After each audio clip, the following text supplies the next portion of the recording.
தாது படிம சுரங்கங்கள் மற்றும் மணல் உள்ளிட்ட குவாரிகளுக்கான சான்று வழங்கும் உரிமையை அதிகார பரவல் மூலமாக மாவட்டங்கள் தோறும் பகிர்ந்தளிக்கும் திட்டத்தை மத்திய அரசு கொண்டு வந்திருக்கிறது. இந்த புதிய திட்டம் குறித்த கூடுதல் விவரங்களை நமது டெல்லி செய்தியாளர் கணபதியிடம் கேட்கலாம். அதேபோன்று மத்திய சுற்றுச்சூழல் அமைச்சகத்தின் இந்த உத்தரவு என்ன மாதிரியான தாக்கங்களை ஏற்படுத்தும் என்பது குறித்து செய்தியாளர் மகாலிங்கத்திடம் கேட்கலாம். முதலில் கணபதி, எந்த அடிப்படையில் மத்திய அரசு இந்த புதிய திட்டத்தை கொண்டு வந்திருக்கிறது?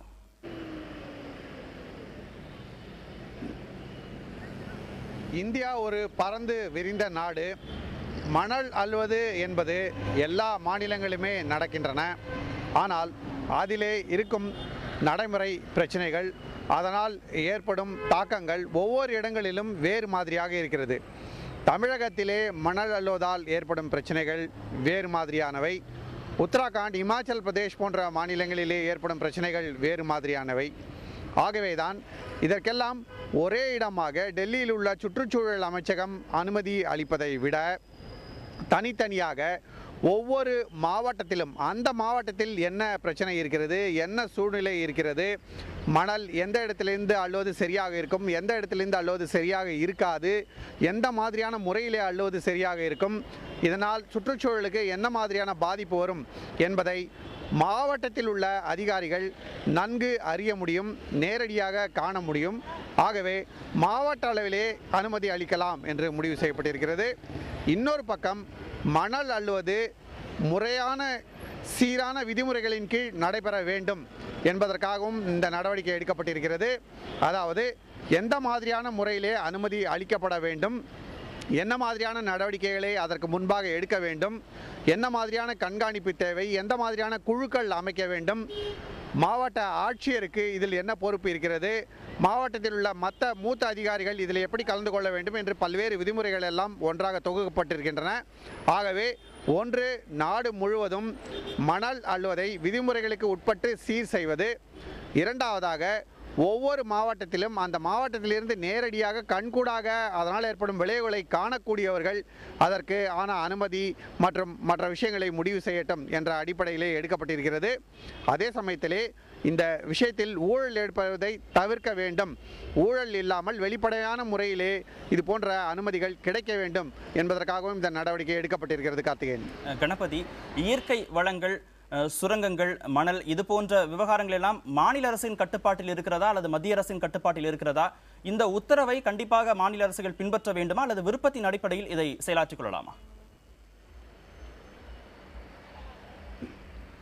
கார்த்திகேயன், சுற்றுச்சூழல் அமைச்சகத்தின் அனுமதி என்பது பல்வேறு விஷயங்களுக்கு மிகவும் இன்றியமையதாக இருக்கிறது.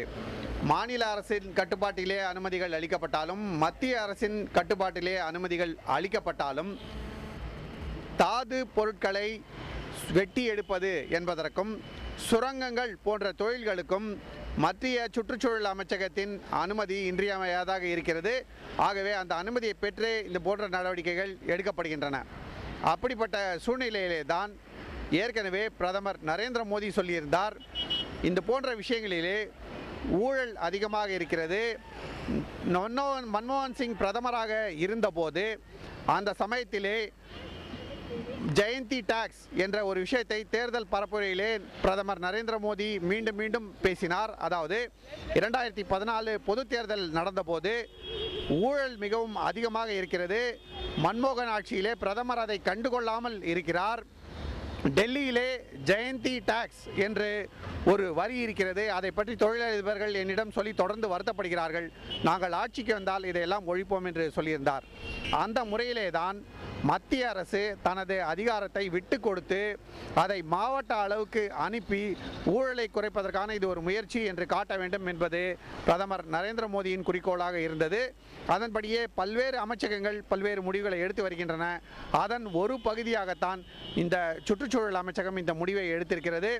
அது அதிகாரம் மாநிலங்களுக்கு இருந்தாலும் சரி, மத்திய அரசுக்கு இருந்தாலும் சரி, மத்திய அரசை பொறுத்தவரை தன்னுடைய அதிகாரத்தை நேரடியாக மாவட்டங்களுக்கு மாற்றுவதற்கான முடிவு இது. மாவட்டத்தில் உள்ள ஆட்சியர் தலைமையிலான குழுக்களே முடிவு செய்யட்டும் என தற்போது சொல்லப்பட்டிருக்கிறது. இதன் காரணமாக ஆட்சியர் அந்தந்த மாவட்டத்திலே என்ன மாதிரியான நடவடிக்கை எடுக்க வேண்டும், அவர் நேரடியாக கண்கூடாக எப்படி அங்குள்ள சூழ்நிலையை பார்க்கிறார் என்பதை பொறுத்து கண்டிப்பான முறையிலே அங்கு மணல் அள்ளுவதை கட்டுப்படுத்த முடியும். ஆகவேதான் இந்த விஷயத்திலே மாநில அரசுக்கு அதிகாரம் இருக்கிறது என்பதையும் மீறி மத்திய அரசு தன்னுடைய அதிகாரத்தையும் நேரடியாக மாவட்டங்களுக்கு பகிர்ந்திருக்கிறது. கார்த்திகேயன், கணபதி, மாவட்ட ஆட்சியர் தலைமையில குழு அமைக்கப்பட்டாலும் கூட உள்ளாட்சி அமைப்புகளுடைய பங்களிப்பு அப்படிங்கிறது மிகவும் அவசியமாக இருக்கிறது. பாடம் நாராயணன் சொன்ன மாதிரி ஒரு ஆன்லைன் சிஸ்டம் கொண்டு வரணும், வெளிப்படைத்தன்மை கொண்டு வரணும் அப்படிங்கிற மாதிரியான என்ன மாதிரியான விஷயங்கள் தேவைப்படுகிறது? கிராஸ் ரூட் லெவல்ல இருந்து இதை ஸ்ட்ராங் பண்ணுவதற்கு என்ன நெறிமுறைகள் தேவைப்படுகிறது? நிச்சயமாக மிகவும் முக்கியமான விஷயம், மாவட்ட ஆட்சியர் மற்றும் மாவட்ட ஆட்சியர்கள் தலைமையிலே அமைக்கப்படும் குழுக்கள் நேர்மையான முறையிலே நியாயமான முறையிலே நடந்து கொள்ள வேண்டும். அவர்கள் சட்டத்துக்கு மாறான விதிமுறைகளுக்கு மாறான நடவடிக்கைகளை அனுமதிக்காவிட்டால் பிரச்சனை பெருமளவுக்கு தீர்ந்துவிடும். இது ஒரு பக்கம் இருக்கிறது. இன்னொரு பக்கம் மகாலிங்கம் ஒரு முக்கியமான கேள்வி எழுப்பியிருந்தார். விதிமுறையை மீறி குத்தகைதாரர்கள் வேறு நடவடிக்கைகளிலே ஈடுபட்டால், அதாவது அவர்களுக்கு ஒதுக்கப்பட்ட இடங்களை விட அதிகமான இடங்களில் மணல் அள்ளுவதோ அல்லது அவர்களுக்கு ஒதுக்கப்படாத இடங்களிலே மணல் அள்ளுவதோ அளவுக்கு அதிகமாக மணல் அள்ளுவதோ போன்ற விஷயங்கள் நடந்தால் என்ன செய்ய முடியும்? சட்டம் ஒழுங்கு என்பது மாநில அரசின் கையிலே தான் இருக்கிறது. ஆகவே மாவட்ட ஆட்சியர், டிஸ்ட்ரிக்ட் மேஜிஸ்ட்ரேட் போன்றவர்கள் இது போன்ற குழுக்களிலே இருப்பதால் நேரடியாக அவர்களால் நடவடிக்கை எடுக்க முடியும். போலீஸ் மூலமாக இது போன்ற நடவடிக்கைகளை தடுக்க முடியும். ஆகவே மாவட்ட ஆட்சியர்கள் கையிலே அதிகாரம் இருக்கும் சூழ்நிலையில், டிஸ்ட்ரிக்ட் மேஜிஸ்ட்ரேட் போன்றவர்கள் கையிலே அதிகாரம் இருக்கும் சூழ்நிலையிலே அவர்கள் நேர்மையாக, கண்ணியமாக, நியாயமாக கண்டிப்பாக நடந்து கொண்டால் நிச்சயம் மணல் கொள்ளையை தடுக்கலாம். அதே சமயத்திலே இதற்கு இன்னொரு பரிமாணமும் இருக்கிறது. இன்றைய சூழ்நிலையில் மணல் கொள்ளை பிரச்சனை காரணமாக சுற்றுச்சூழல் அமைச்சகத்திலிருந்து அனுமதி பெறுவதன் தாமதம், அனுமதி கிடைக்கவில்லை என்கிற காரணத்தால் ஏரிகளை தூர்வாருவது, குளங்களை தூர்வாருவது போன்ற விஷயங்கள் கூட தடைபட்டு போகின்றன. இப்போதைய சூழ்நிலையிலே இப்போது புதிதாக பகிர்ந்தளிக்கப்பட்டிருக்கும் அதிகாரங்களின் அடிப்படையிலே ஏரிகளை தூர்வார முடியும், குளங்களை தூர்வார முடியும். அதே சமயத்திலே சிறு தொழில் செய்வோரை யாரும் தடுத்துவிட முடியாது. அதாவது மண்பாண்டங்கள் செய்பவர்கள், ஓடுகளை செய்பவர்கள் போன்றவர்கள் அதிக அளவிலே மணல் அள்ளுவதற்கு தேவையில்லை என்ற அடிப்படையில் இந்த முடிவு எடுக்கப்பட்டிருக்கிறது. அவர்கள் குறைந்த அளவிலே மணல் அள்ளுவதால், களிமண்ணை அள்ளுவதால், அது போன்ற விஷயங்களிலே அவர்களுக்கு யாரும் தொல்லை கொடுத்து விடக்கூடாது, அந்த விஷயத்தில் ஊழல் வரக்கூடாது என்கிற அடிப்படையிலே இந்த நடவடிக்கை எடுக்கப்பட்டிருக்கிறது. ஆகவே கார்த்திகேயன், மிகவும் முக்கியமான விஷயம், அரசியல் தலையீடு தடுக்கப்பட வேண்டும். அதுதான் பல்வேறு பிரச்சனைகளுக்கு முக்கிய காரணமாக இருக்கிறது என்பதை நான் பார்க்கிறோம். அதைவிட முக்கியமாக மாவட்ட ஆட்சியர்கள், டிஸ்ட்ரிக்ட் மேஜிஸ்ட்ரேட் போன்றோர் மற்றும் சம்பந்தப்பட்ட அதிகாரிகள், இந்த குழுக்களிலே பங்கு பெறக்கூடிய அதிகாரிகள் நேர்மையான, கண்ணியமான முறையிலே நடவடிக்கைகளை எடுத்தார், போலீஸ் மூலமாக விதிமுறைகள் மீறப்படுவதை தடுத்தால் பிறகு இந்த பிரச்சனை பெருமளவுக்கு குறைந்துவிடும் என்பதை நாம் புரிந்து கொள்ள முடிகிறது.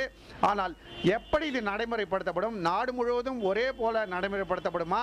தமிழ்நாட்டிலே எப்படி நடைமுறைப்படுத்தப்படும் என்ற பல்வேறு கேள்விகள் இருக்கின்றன. விதிமுறைகள் சரியான முறையிலே நடைமுறைப்படுத்தப்பட வேண்டும் என்பதுதான் முக்கியமான நோக்கமாக இருக்கிறது. அது எப்படி நடக்கும், அதை மத்திய அரசு எப்படி கண்காணிக்கும் என்பதை போக போக பார்க்க வேண்டும். கார்த்திகேயன்.